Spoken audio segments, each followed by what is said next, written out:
What's the deal, YouTube? It's your boy Big P on the block. You already know I rock. Back in this thing with another one. About to react to this message from Young and Headface 7850 Jacket TV. Check him out, man. This dude is a prominent figure out the A-Tray gangsters. You feel me? He's a North Side kid that did, and he had a powerful message. And man, this man words hold weight, and it was a lot of people should take heed and really understand where he coming from. He had a powerful message. But if you're new to this channel, like, comment, subscribe, be a part of this G Nation. It's a G Nation. If you win, use a G. But let's get to it. And I'm gonna elaborate on why it rubbed me the wrong way. So I get up in there, and I don't want to drop no names or like single anybody out, because it's not about singling anybody out or dropping any names, anything like that. It's just my perspective and how I felt. And I'm pretty sure other dudes might have felt a heartfelt message from what these dudes was elaborating on and dropping. Everybody got up there, and they were speaking along the lines of what we want to do. Oh, we want it. We want it. We want to do this. We want to do this. That was one thing that rubbed me the wrong way. The second thing that rubbed me the wrong way was, it could happen, but it's going to take time. It could happen, but it's going to take time. The third thing that rubbed me the wrong way was,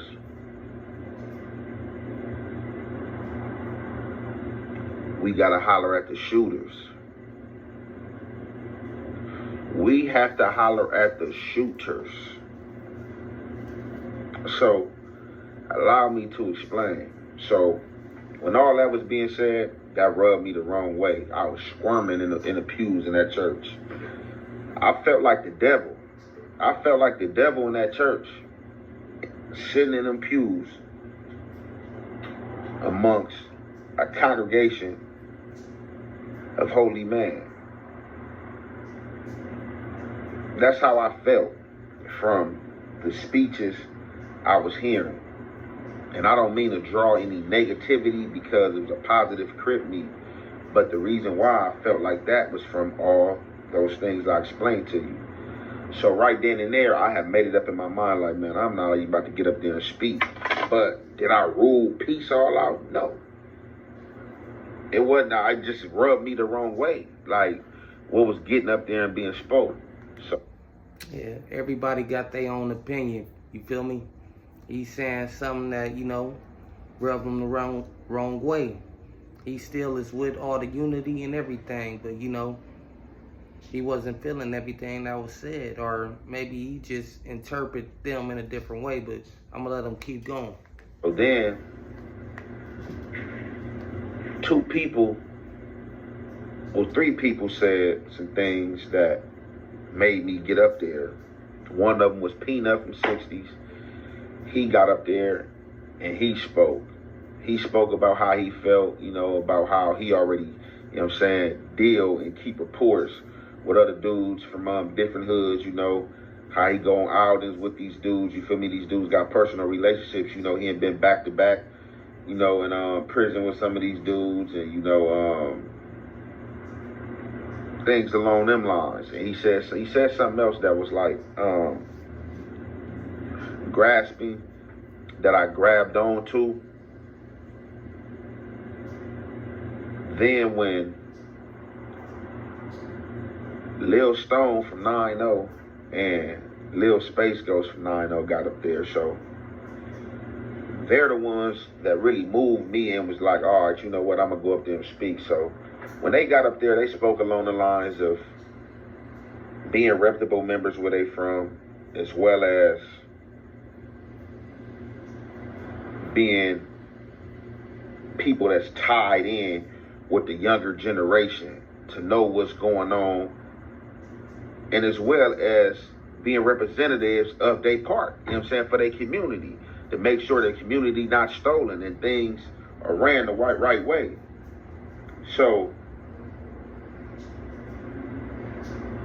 that was where the Space Ghost that said Stone, he got up there and just basically like narrated that he's the go-to between the streets, the shooters, and the older homies. You feel me? Like, he has enough clout and clarity and respect to be heard, or, you know what I'm saying, basically, you know what I'm saying, get some things done. So, okay, I'm like, okay. Then my brother Tiny Menace, he got up there and he spoke about being in prison and how prison changed his perspective on Crip and how being in the feds versus the state and things like that. And he's also the one, if y'all don't know, he's the one that had the post that went viral with him being at St. Andrews Park saying that he gonna be the one broker the peace between the A-Trade gangsters in the 60s. He did say that. It went viral. A lot of people laughed at it and think it wasn't going to happen. But, hey, man, when you name hold weight and you want to change, you going to make it happen. And he making shit happen. It's happening, homie. So, after all them spoke, that's when I made it in my mind, okay, I got to get up here and speak. So my bro, Young Chico, asked me to let him out of the section we was in. I got up, and while letting him out, I just beelined behind him up to the front of the church that the crip meet was being held. And I stood on the side of the podium to go next after the older crip homie who was up there speaking. So I'm not knowing on the other side of the room, it's a line. So after the crip homie exit, I try to go up there, but Lil T-Lo, I want to say from Harlem, from 30s, he already had next, unbeknownst to me. So he started walking up there at the same time as I walking up there. So we both doing it like, I'm like, you know what I'm saying, go ahead, I bag. So when he... The guy took the VIP line. That nigga didn't know it was a lie. He said, fuck it, that make my whole life. Nah, fuck around. Walk up there, Kev Mac, like, you know, it's about like only like 15 minutes left. So I'm like, dang, you know, this running kind of close, but, you know, I want to get up here and deliver my speech. So T-Lo, he get up there, and I ain't gonna lie, with T-Lo, the stuff that T-Lo said, he didn't say nothing wrong, but he also said something that like kind of rubbed me the wrong way. He was the one that elaborated like, hey, homie, basically, I don't know what we doing in here. You know, it look good, you feel me, but basically ain't nothing really happening until we holler at the shooters. Oh, that rubbed me the wrong way. So waiting to go after him was Lil AD from 60s and somebody else. So when T-Lo exit stage, he looked Lil AD way, like asked Lil AD, like asking him like with the eye contact, like, you know, you gonna go, and, you know, Lil AD looked across the room at me like, you know, like, what's up? I just slid up there. I had to slide up there. So I slid up there and I got on the podium, and everything I explained to y'all that rubbed me the wrong way, I pointed out. So I told dudes like, all y'all getting up here and y'all all saying the same thing. Y'all all saying that, oh, this what we want, this what we want, this what we want. The only people that kind of said something different was Peanut, Tiny Menace, and Twin from 90s, and Stone, which made me speak because I wasn't going to speak at first. Not to throw any shade on anybody else's speech, because I missed a lot of people's speeches. So I don't know what was said beforehand. I'm just speaking on the speeches up to the point to when I got up in there. So I get up there and I say, everybody talking about want. A want ain't nothing. You can just see something and look at something like, man, I want that. Want. I said, y'all sitting up here talking about y'all want it. It's not prosperous to me, or it shouldn't be prosperous to any of y'all. You gotta need it. A need is a focal point. A need is something you grasping for. A need is that fresh air. Man, I need that oxygen. This will need to happen. A need is life and death. This. Whoo! A need, not a want. Your parents used to tell you all the time, you might want some candy, but you need this goddamn food that's gonna put something on your stomach through the night. You need to get your ass up to go to school so you get you an education. You need to take your ass to bed so you can be fully rested. Not I want to stay outside for a little bit, but man, powerful words right there. Need is an essential. It's a must-have. Want is a desire. Know the difference. It's life and death. So what we gonna choose, death or we gonna choose life? Another thing.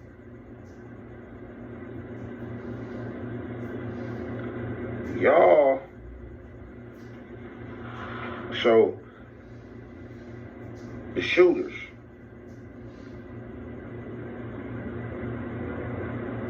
And time. I'm gonna get the time first because I caught like a memory lapse. Y'all keep saying it's gonna take time, and my brother was one of the persons that said it's gonna take time too as well. How much time do we have? Y'all keep saying it's gonna take time. It's been a long time already. How much time do we have? That's what I want to know. How much time do we have? That rubbed me the wrong way, and it should have rubbed y'all the wrong way. Third. Shooters, we keep saying we gotta holler at the shooters. Look, dude. We play different roles. We ain't even got no time to be playing. I don't know how y'all feel, but if you in this room and you can't get nothing done, you ain't got no business being in this room. You shouldn't even be in this room if you can't get nothing done. I don't want to talk to nobody. I don't want to exchange no numbers with nobody. I don't want to just sit and kumbaya with anybody about broker and peace if you cannot get nothing done. Should nobody be in here trying to collect information? Should nobody be sending nobody like they just a big dog from they said, oh yeah, y'all go in there and see what's going on and report back to me what's happening. That rubbed me the wrong way. Like, man, what? Hey, real talk, homie. If you ain't one of them people that can get the ball moving, like he said, and make some change, people respect and value your words for what you contributed and who you are in your fraternity or your neighborhood or whatever you want to call it. On your side, you shouldn't be there. Not just for the likes and to make it look good and oh yeah. That's like, Martin Luther King Day, Not like that, with the King Parade came, everybody came for the wrong reasons now to the King Parade. It ain't just, about, celebrating this man and, everything he did. It's about selling water. It's about, promoting your little business. It's about entertainment. But, yeah, foof. Yeah, you cooking, boy. You cooking. Cook it, man. Like, man, if you in this room, you should be one of the persons that can go to your hood and got a voice that's monumental and can get something done and get a ball moving. Or you shouldn't be in here. Forget all the fake energy. What is we doing in here? If you can't get it done, you shouldn't be in here. I don't even want to talk to nobody that can't get it done. The thing with the shooters, yes, it's different people times and things like that. What y'all don't understand, Michael Jordan had a coach, LeBron had a coach, Kobe Bryant had a coach. So, to these LeBrons, to these Jordans, to these Kobes that think they shooting or balling like that, it's a Phil Jackson.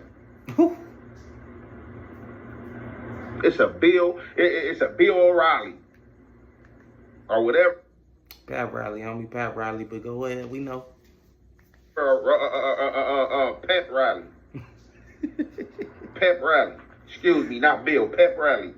So, it's coaches, people who played the game before and were shooters before.